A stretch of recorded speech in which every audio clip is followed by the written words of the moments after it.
Good afternoon, everyone, and welcome to Tesla's third quarter 2025 Q&A webcast. My name is Travis Axelrod, Head of Investor Relations, and I'm joined today by Elon Musk, Vaibhav Taneja, and a number of other executives. Our Q3 results were announced at about 3 p.m. Central Time in the update deck we published at the same link as this webcast. During this call, we will discuss our business outlook and make forward-looking statements. These comments are based on our predictions and expectations as of today. Actual events or results could differ materially due to a number of risks and uncertainties, including those mentioned in our most recent filings with the SEC. We urge shareholders to read our definitive proxy statement, which contains important information about the matters to be voted on at the 2025 annual meeting. During the question and answer portion of today's call, please limit yourself to one question and one follow-up. Please use the raise hand button to join the question queue. Before we jump into Q&A, Elon has some opening remarks. Elon? Thank you. We're at a critical inflection point for Tesla and our strategy going forward as we bring AI into the real world. I think it's important to emphasize that Tesla really is the leader in real-world AI. No one can do what we can do with real-world AI. I have pretty good insight into AI in general. I think that Tesla has the highest intelligence density of any AI out there in the car, and that is only going to get better. And we're really just at the beginning of scaling at a quite massively full self-driving and robotaxi, and fundamentally changing the nature of transport. I think people just don't quite appreciate the degree to which this will take off. Where it's honestly going to be like a shockwave. So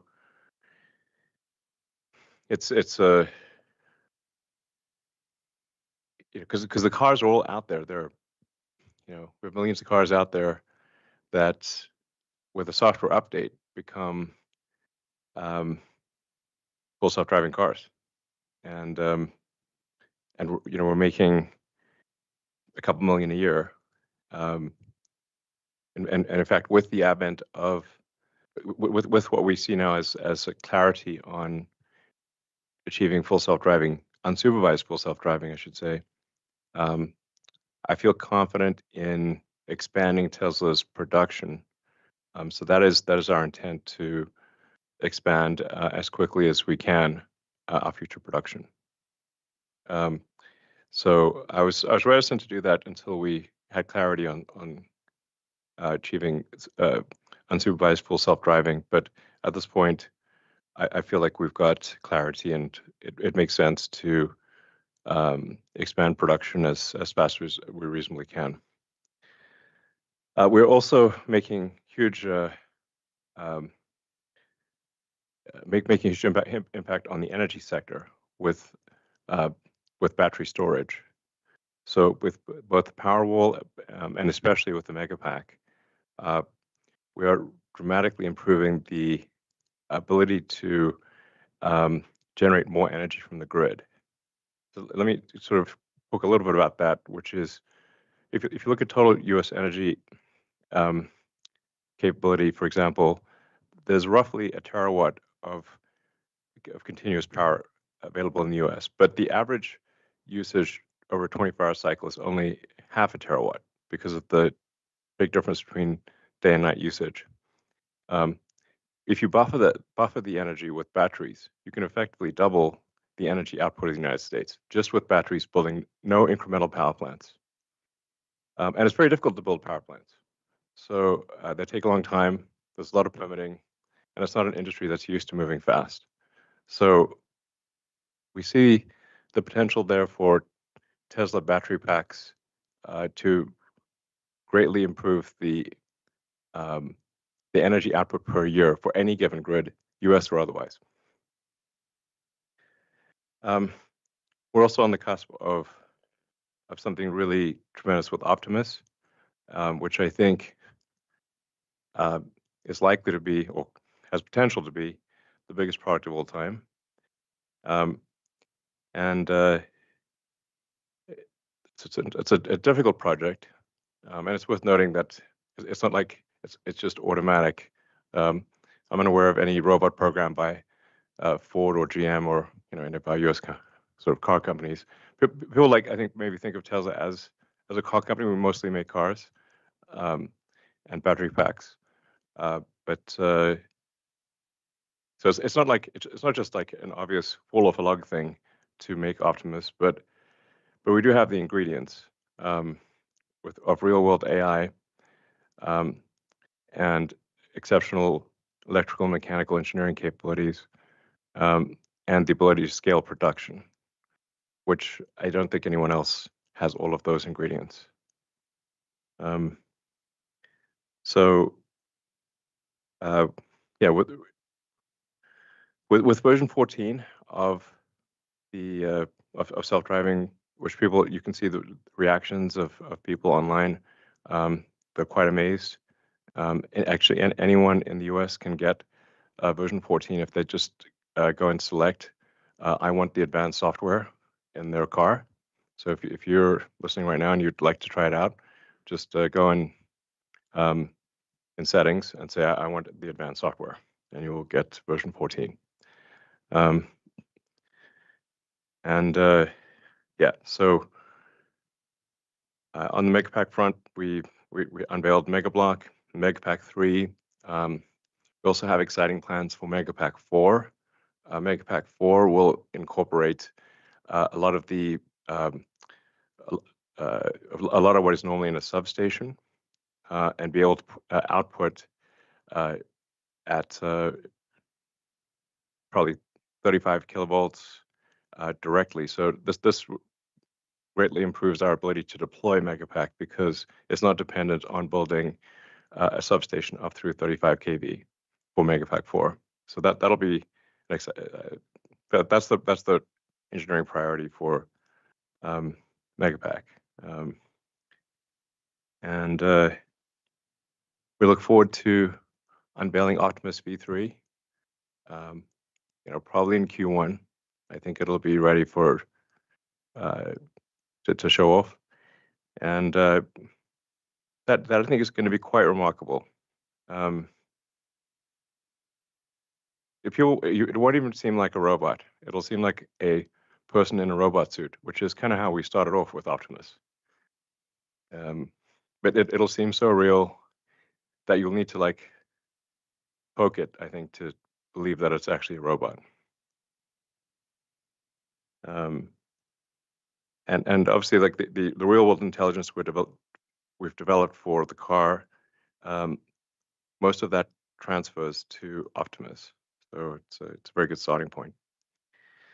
In conclusion, we're excited about the updated mission of Tesla, which is sustainable abundance.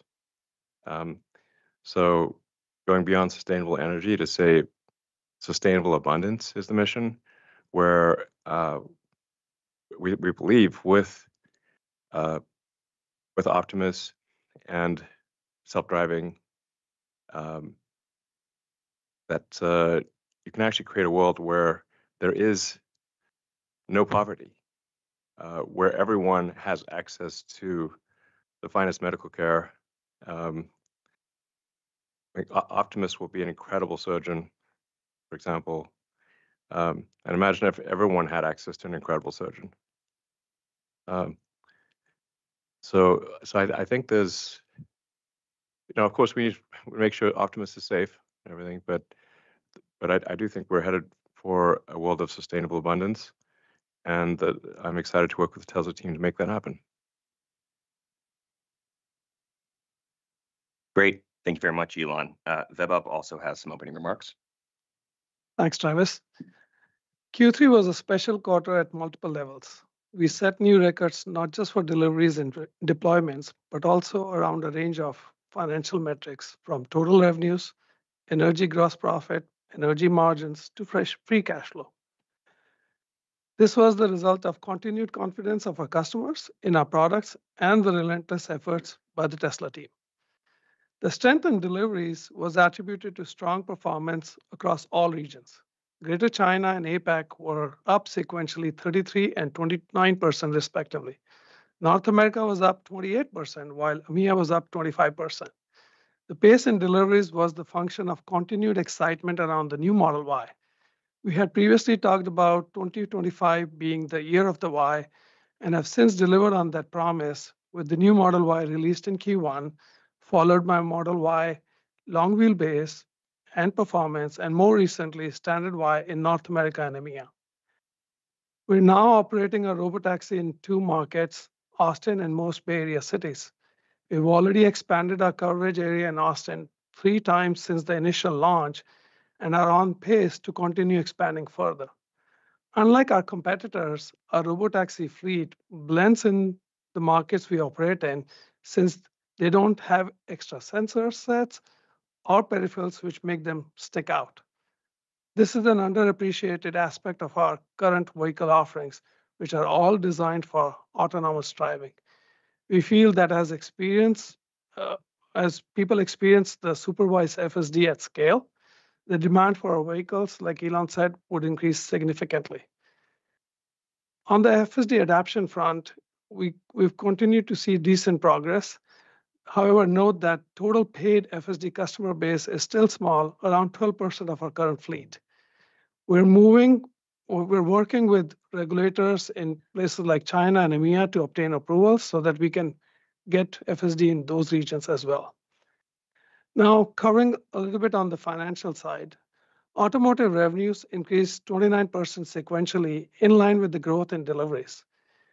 While regulatory credits declined sequentially, we entered into new contracts and continued delivery on previously entered contracts. Our automotive margins, excluding credits, increased marginally from 15% to 15.4%, which was attributed to improvements in material cost and better fixed cost absorption due to higher volumes. The energy storage business continued to deliver with record deployments, gross profit, and margins. As discussed before, this business has a bigger impact from tariffs as measured by percentage of COGS, since currently all cells procured are from China, while we're still working on other alternatives. However, as the ramp of Mega Factory Shanghai is happening, this is helping us avoid tariffs because we are using this factory to supply the non-US demand. Like Elon said, grid scale storage, the only way we can get to electricity fastest is by using storage. The other thing to keep in mind is we are seeing headwinds in this business given the increase in competition and tariffs. The total tariff impacts for Q3 for both businesses was in excess of $400 million, generally split evenly between them. Services and other demonstrated a marked improvement sequentially. This was a function of improvements primarily in our insurance and service center businesses. Note that while small, our robotaxi costs are included within services and other, along with our other businesses like paid supercharging, used car, parts and merchandise sales, etc. Our operating expenses increased sequentially. The largest increase included in restructuring and other related to certain actions undertaken to reduce cost and improve efficiency through convergence of our AI chip design efforts.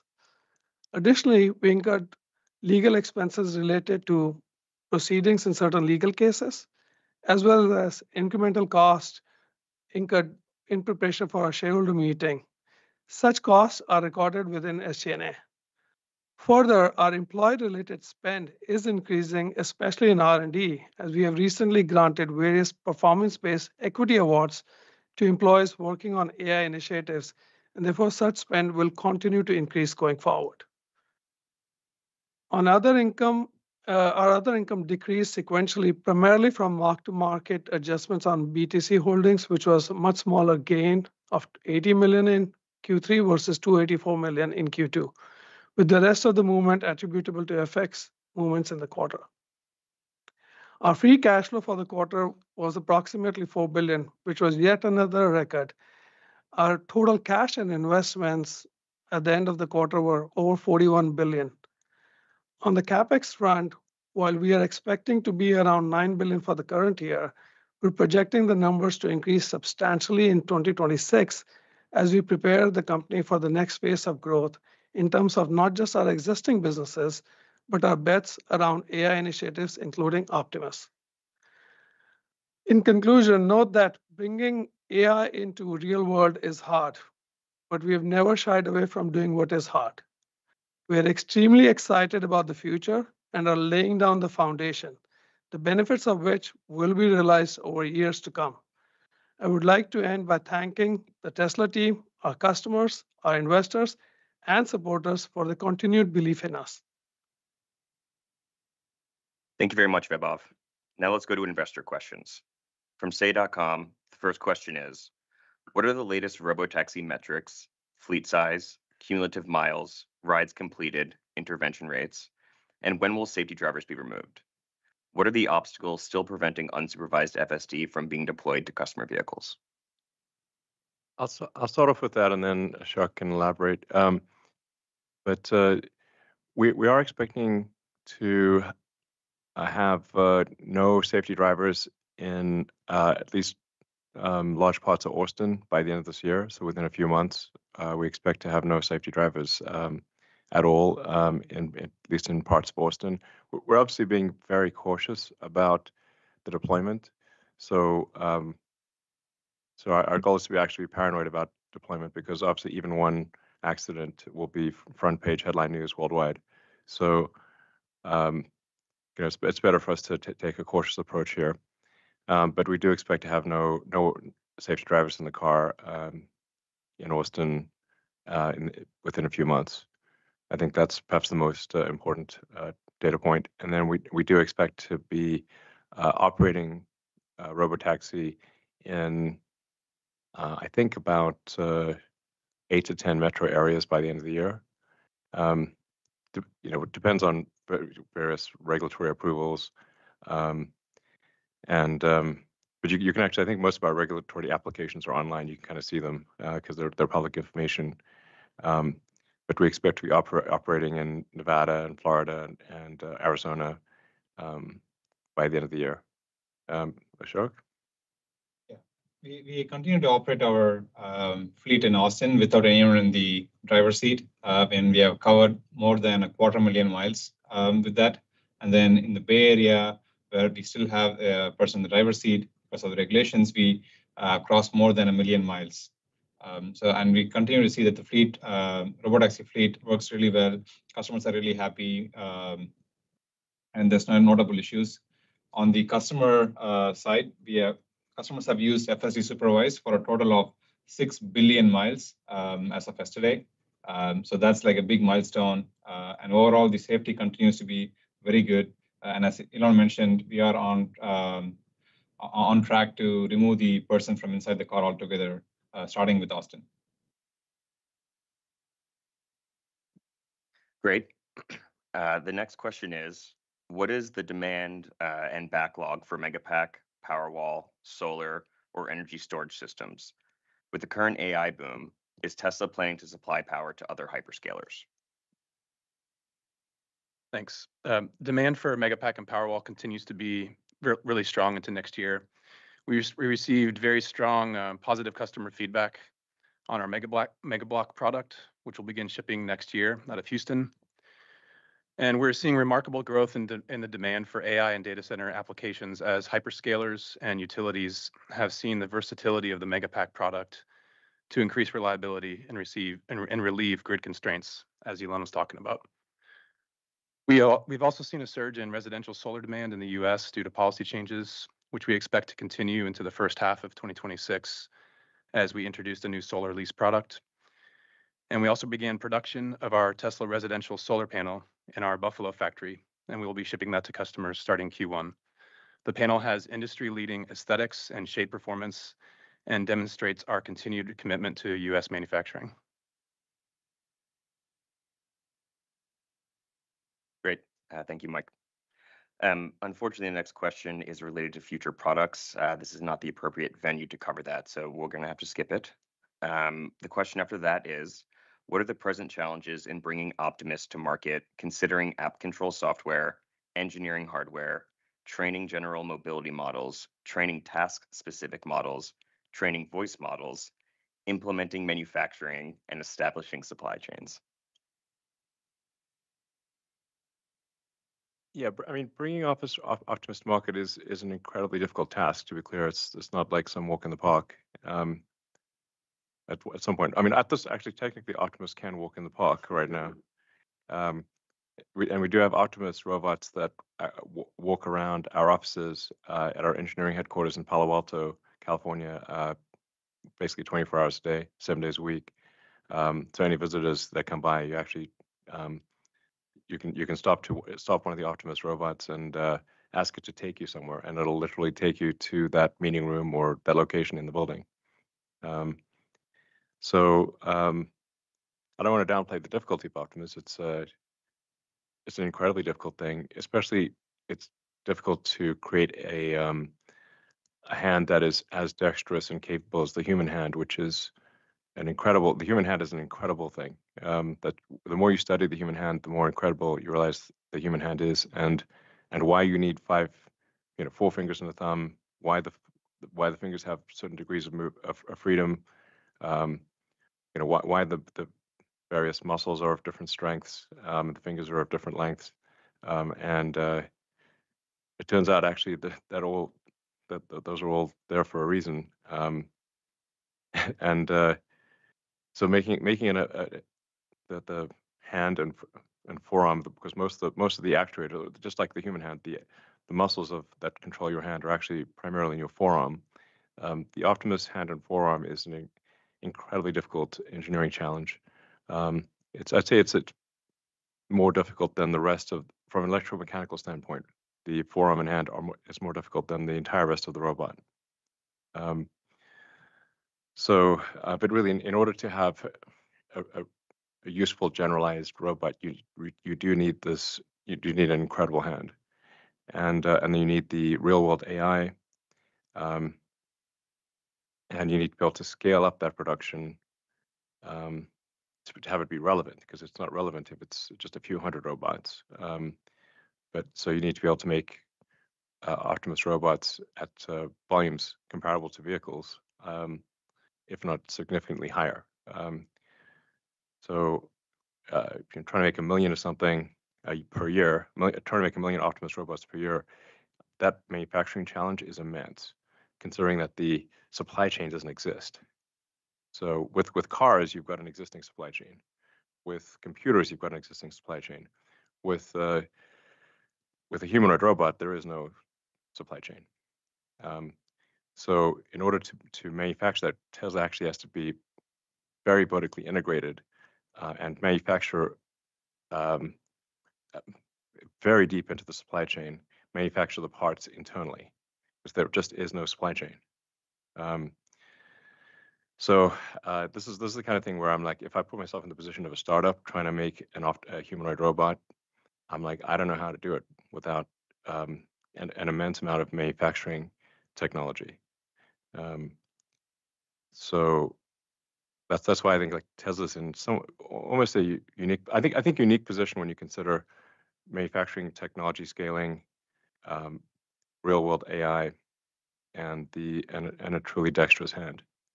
Those are generally the things that are missing when you read about other robots, that they just don't have those 3 things. So no, I think we can achieve all those things, those 3 things, with an immense amount of work. And that is the game plan. So my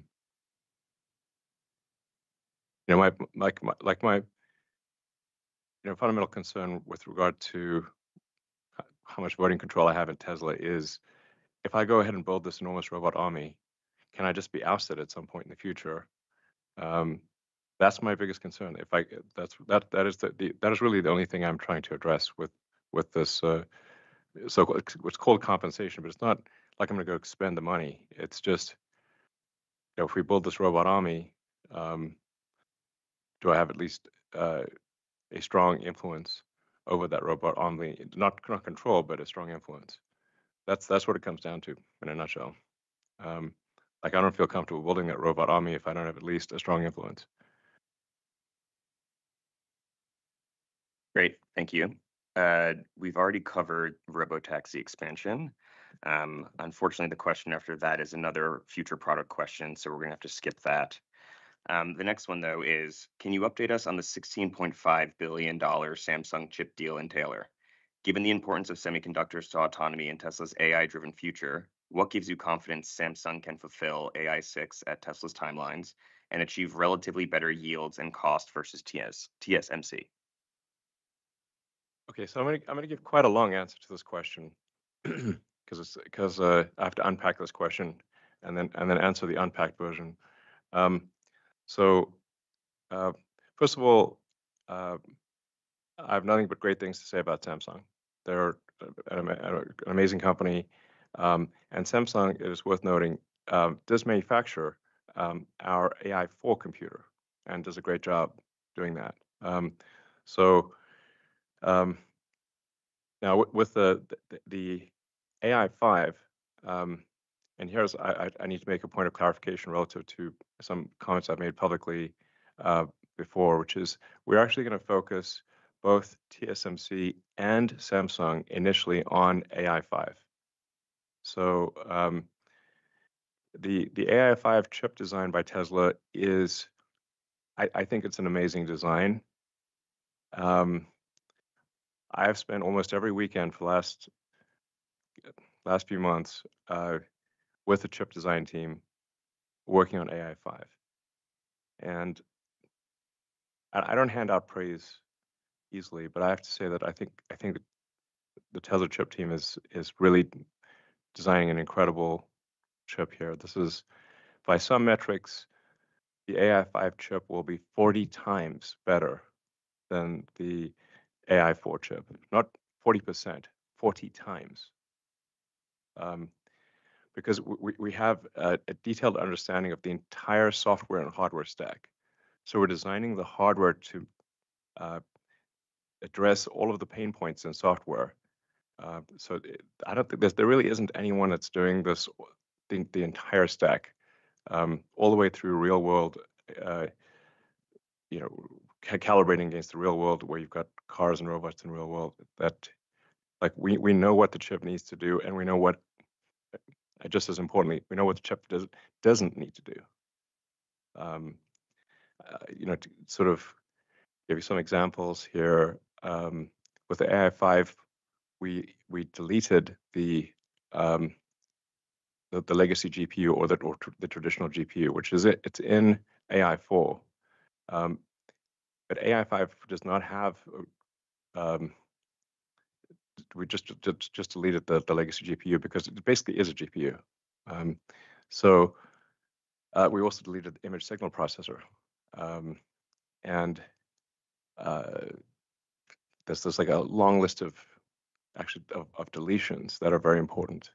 As a result of these deletions, we can actually fit AI5 in a half reticle, and with good margin for the traces from the memory to the Tesla trip accelerators, the ARM CPU cores, and the PCI X the PCI blocks. So this is a beautiful chip. I've poured so much life energy into this chip personally, and I'm confident this is going to be a winner next level. So it makes sense to have both Samsung and TSMC focus on AI5. And so even like technically the Samsung fab has slightly more advanced equipment than the TSMC fab. These will both be made in the U.S. In one TSMC in Arizona, Samsung in Texas, but it's we're going to make, starting off, just to be confident of having our goal, explicit goal, is to have an oversupply of AI5 chips. Because if we have too many AI5 chips for the cars and robots, we can always put them in the data center. So we already use AI4 for training, in our data center. So we use a combination of AI4 and NVIDIA hardware. We're not about to replace NVIDIA, to be clear, but we do use both in combination, AI4 and NVIDIA hardware, and the AI5 excess production we can always put in our data centers. NVIDIA keeps improving. The challenge that they have is that they've got to satisfy a large range, a lot of requirements from a lot of customers, but Tesla only has to satisfy requirements from one customer. That's Tesla. That makes the design job radically easier and means we can delete a lot of complexity from the chip. I can't emphasize how important this is. So like when you look at the various logic blocks in the chip, as you increase the number of logic blocks, you also increase the interconnections between the logic blocks. So you can think of it like just highways. Like how many highways do you need to connect the various parts of the chip? And especially if you're not sure how much data is going to go between each logic block on the chip, then you kind of end up having giant highways going all over the place. It becomes an almost impossibly difficult design problem, and NVIDIA's done an amazing job of dealing with almost an impossibly difficult set of requirements. But in our case, we're going for radical simplicity, and the net effect is that I think AI5 will be the best performance per watt, maybe by a factor of 2 or 3, and the best performance per dollar for AI, maybe by a factor of 10. So, that's, we'll have to, the proof's in the pudding. So obviously we need to actually get this chip made and made at scale. But that's what it looks like. Great. Thank you, Elon. We've already covered unsupervised FSD. So the next question is, instead of trying to replace hardware 3 with hardware 4, why not give an equal incentive to trade in for a new vehicle? Yeah, we've not completely given up on hardware 3.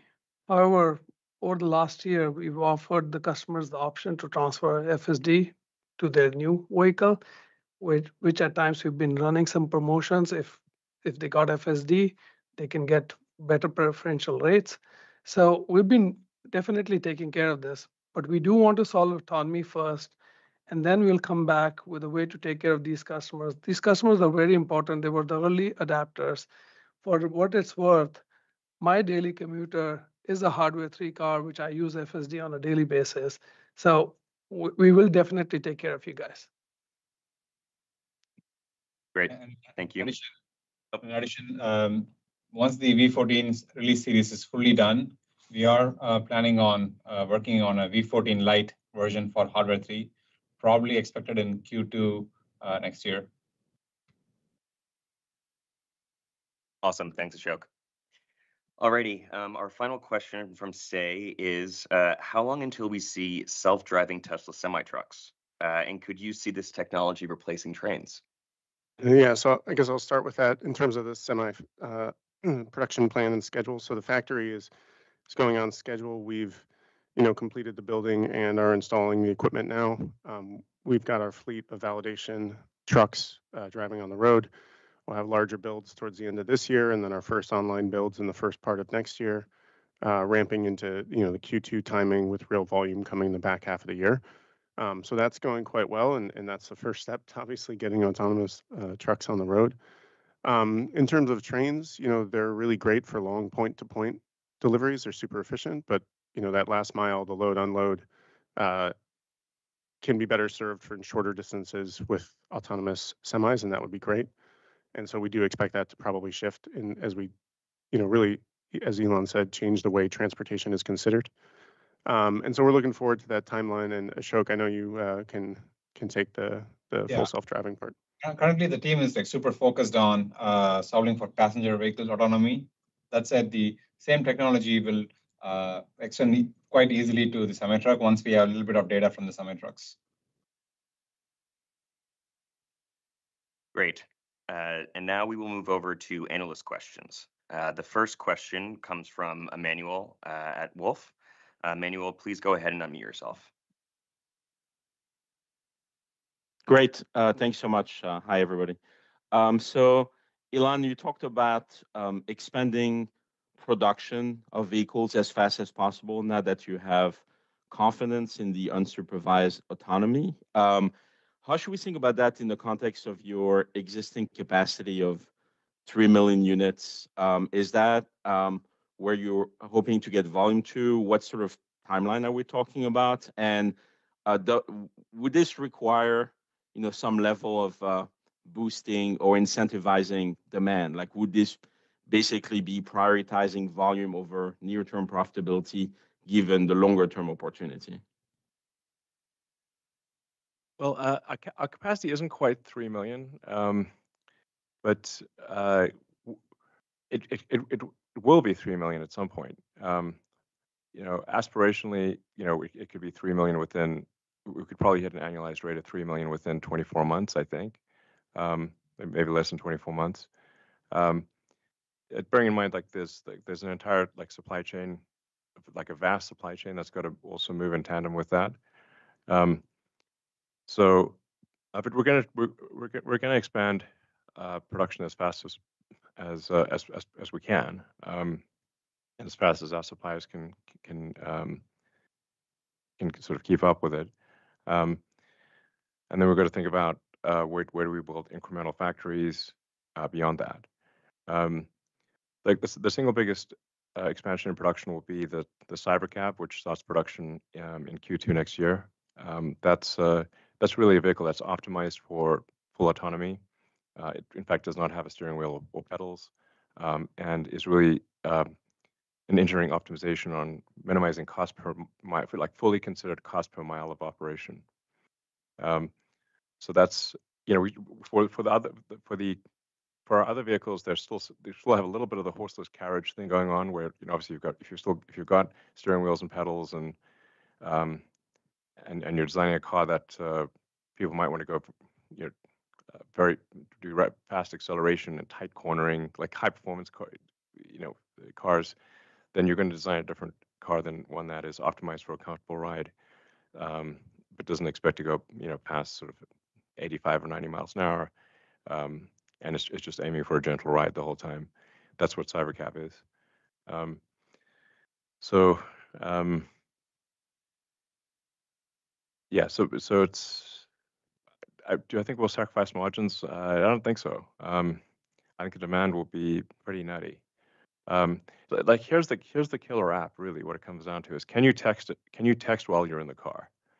And if you tell someone, yes, the car is now so good, you can be on your phone and text the entire time while you're in the car. It's anyone who can buy the car will buy the car. And a story.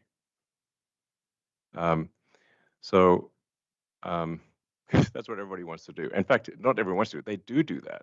And that's why, in fact, the reason you've seen there's been an uptick in accidents pretty much worldwide is because people are texting and driving.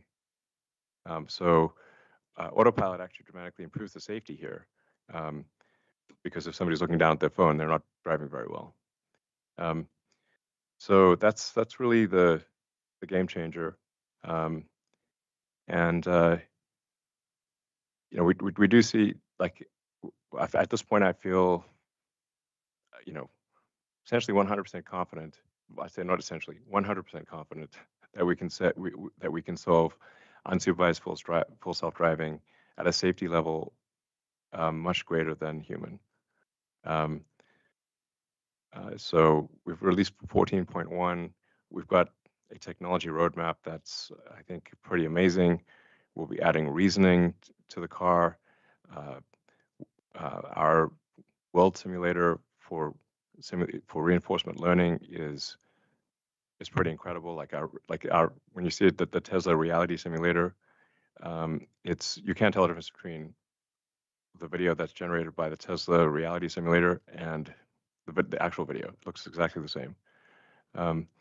So that allows us to have a very powerful reinforcement learning loop to further improve the Tesla AI. We're going to be increasing the parameter count by an order of magnitude. That's not in 14.1. There are also a number of other improvements to the AI, just that are quite radical. So it's this car will feel like it is a living creature. That's how good the AI will get with the AI4 computer. This is before AI5, and then AI5, like I said, is by some metrics 40 times better. But let's just say safely, it's a 10x improvement. So it might almost be too much intelligence for a car. I do wonder, like, how much intelligence should you have in a car? It might get bored. Actually, and then one of the things I thought, like, well, if we got all these cars that maybe are bored, well, while they're sort of, if they are bored, we could actually have a giant distributed inference fleet, and say, like, well, if they're not actively driving, let's just have a giant distributed inference fleet. At some point, if you've got like tens of millions of cars in the fleet, or maybe at some point 100 million cars in the fleet, and let's say they had at that point, like, I don't know, a kilowatt of inference capability of high performance inference capability. That's 100 gigawatts of inference distributed with power and cooling taken with cooling and power conversion taken care of. So that seems like a pretty significant asset. Great. Thanks, Elon. The next question comes from Adam from Morgan Stanley. Adam, please feel free to unmute yourself.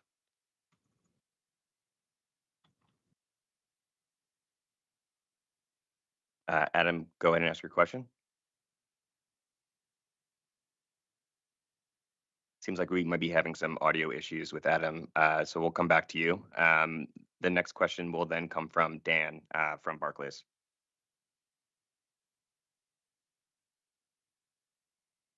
Hi, good evening. Thank you for taking the question. Elon, I know that Tesla is really focused on with Master Plan 4 bringing AI into the physical world. And I think we've seen over the past, this willingness for Tesla to engage and go into new markets, new TAMs. So when you think about the growth prospects, how do we define the areas that are really within Tesla's core competency versus where do you draw the line for markets or AI applications that are outside of Tesla's core competency? Actually, I'm not sure what you mean by AI applications outside of Tesla's core competency. But I mean, we didn't have any of these core competencies when we started,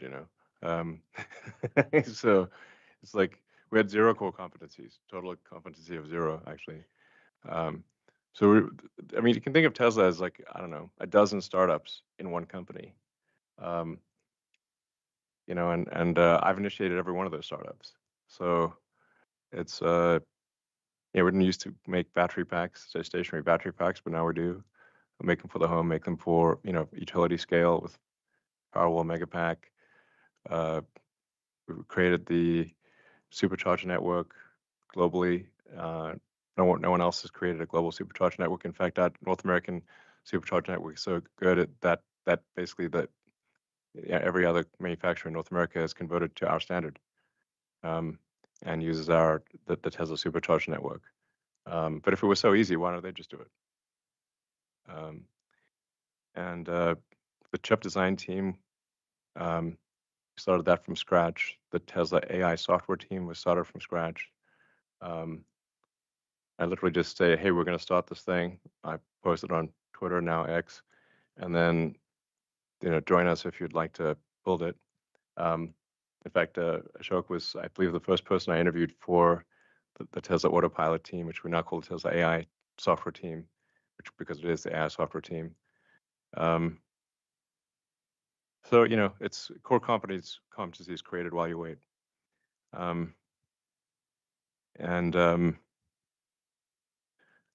Optimus at scale is the infinite money glitch. It's like it's difficult to express the magnitude of, like, if you've got something that if Optimus, I think, could probably achieve 5x the productivity of a person per year because it can operate 24/7. It doesn't even need to charge; it can operate it tethered, so it's plugged in the whole time. That's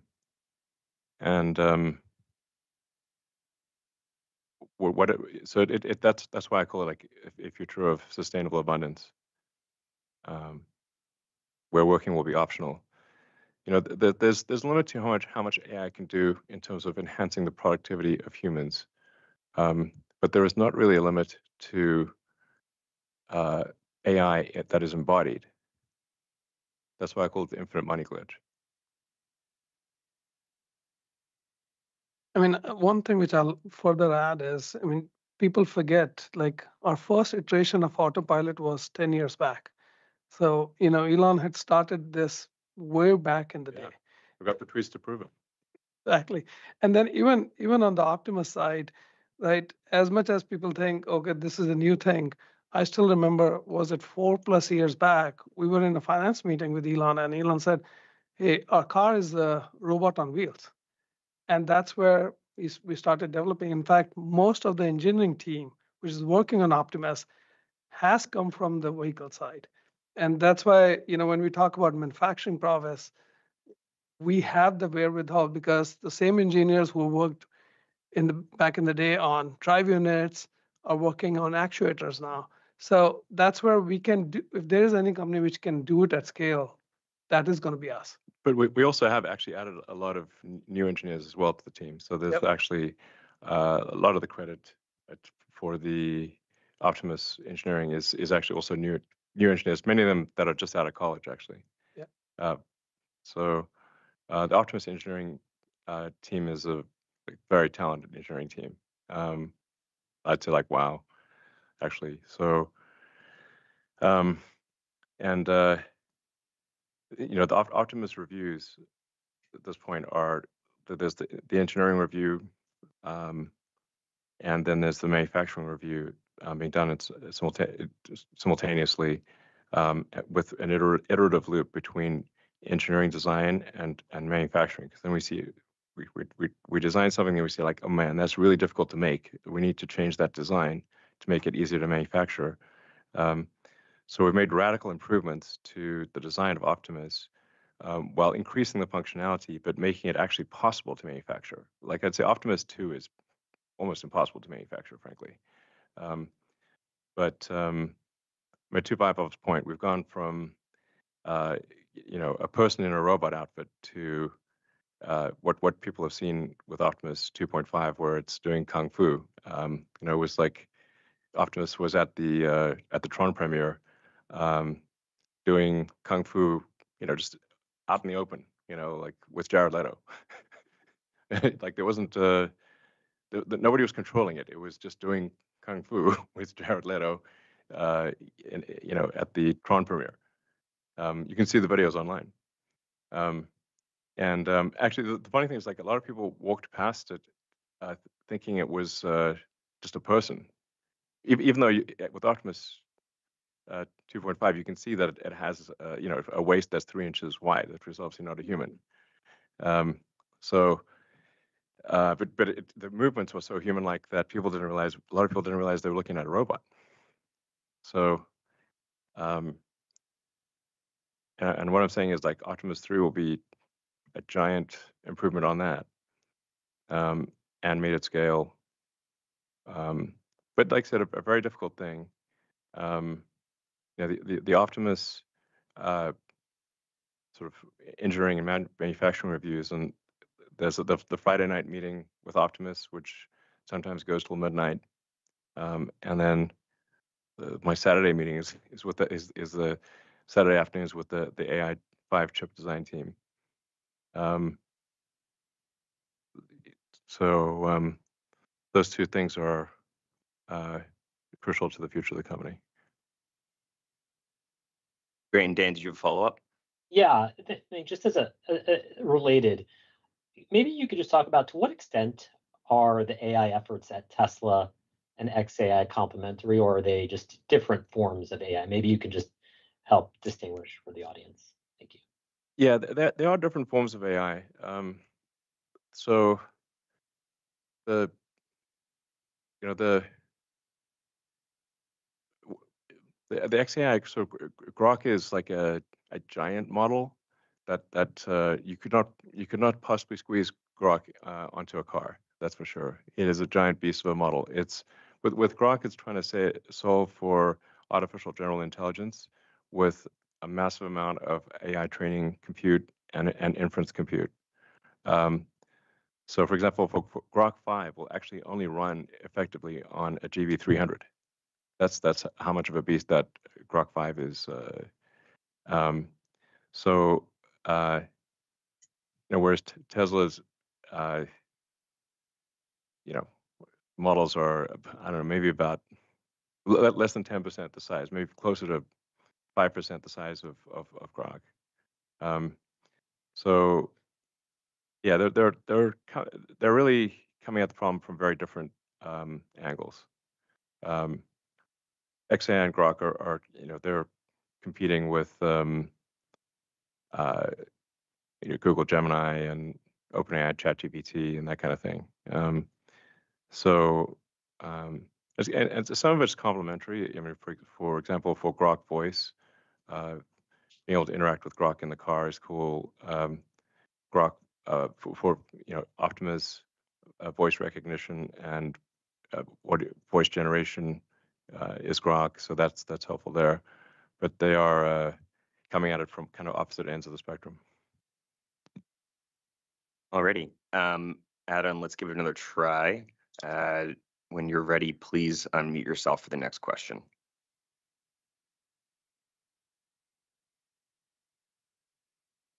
Alrighty, unfortunately, still having audio issues. So we're going to move on to Walt from Lightshed.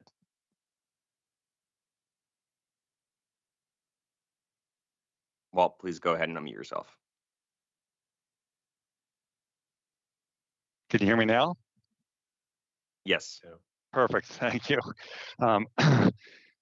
Just getting back to Austin, if you can remove the safety driver at year end, is the limitation in the Bay Area just regulatory, or is it kind of the market by market learning process? And I guess similarly in the 8 to 10 markets that you mentioned to get added, is the decision there to put a safety attendant in the passenger seat or the safety driver in? Is that like your step-by-step process to opening up a market, or is it really just the regulation in the individual market?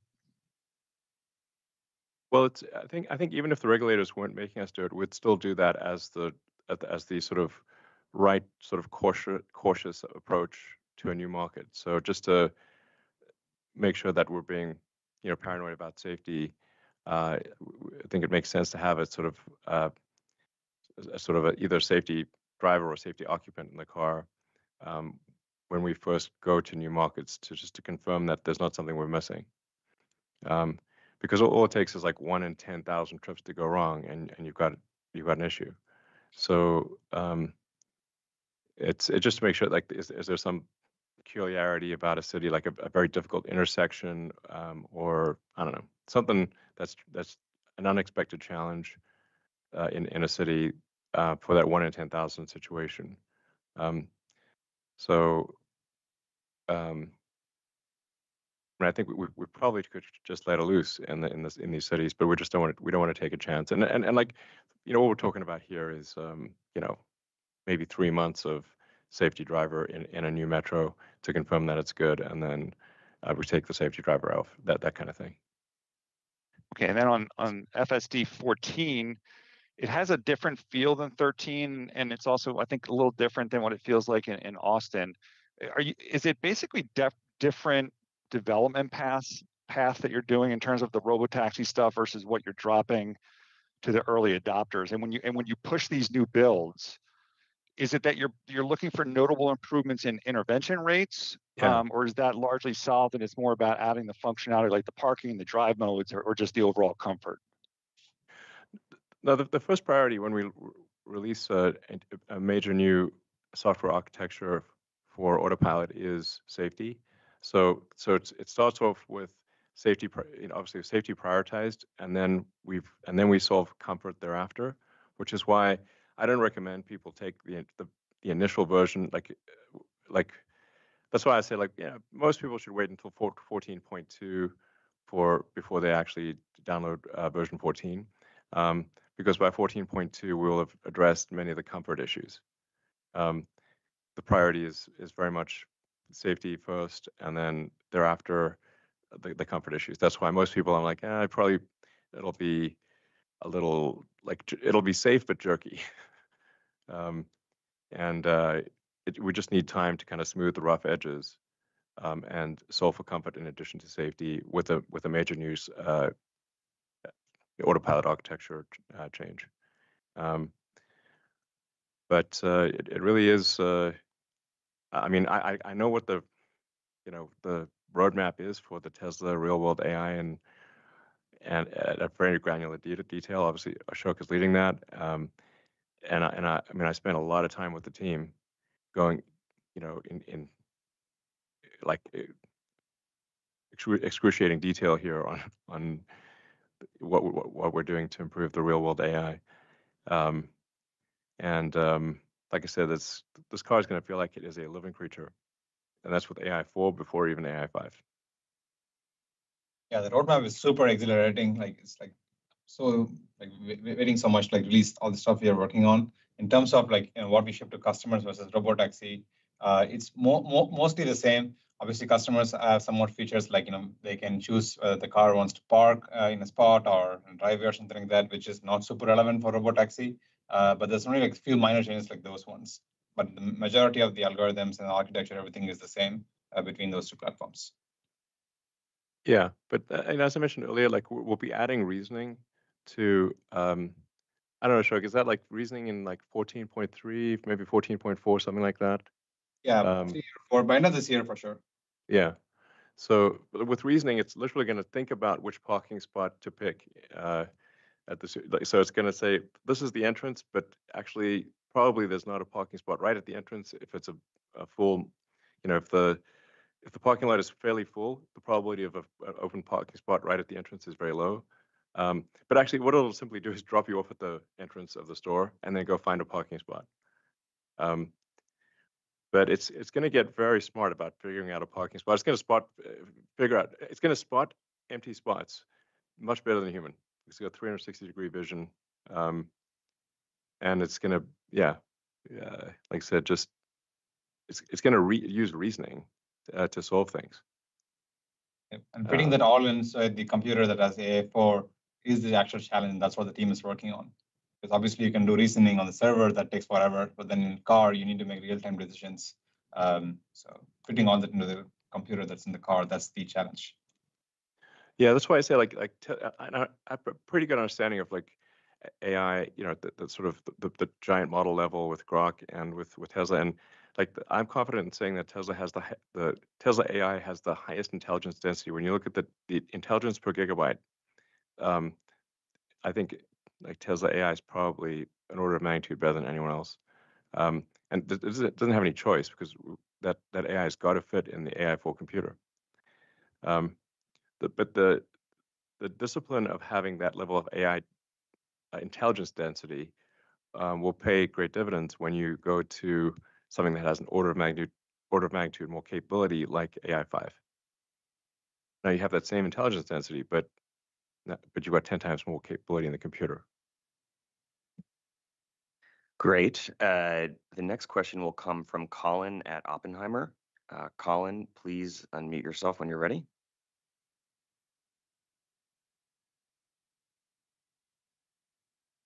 Colin, go ahead and unmute yourself, please.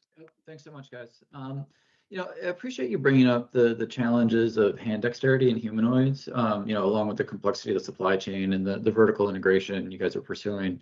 I'm just trying to harmonize the timeline for the start of production, next year with the current state of the supply chain, and what sounds like a fair amount of work remaining on the dexterity before you can really freeze the hardware design and start to scale up production. Well, the hardware design will not actually be frozen even through startup production. There'll be continued iteration because a bunch of the things that you discover are very difficult to make. You only find that pretty late in the game. So we'll be doing rolling changes of for the Optimus design even after start of production. But I do think that the new hand is an incredible piece of engineering, and that's well, like I said, we'll have a production intent prototype ready to show off in Q1, probably February or March, and then we're going to be building a million unit Optimus production line. Hopefully with a production start towards the end of next year. But that production ramp will take a while to get to annualized rate of 1 million, because it's going to move as fast as the slowest, dumbest, least lucky thing out of 10,000 unique items. But it will get to 1 million units, and then ultimately, we'll do Optimus 4. That'll be 10 million units. Optimus 5, maybe 50 to 100 million units. I mean, it's really pretty nutty.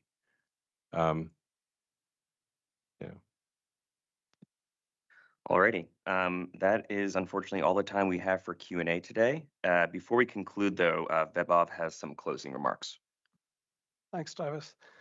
I want to take the time to talk about an extremely important vote, which is being held on November 6th.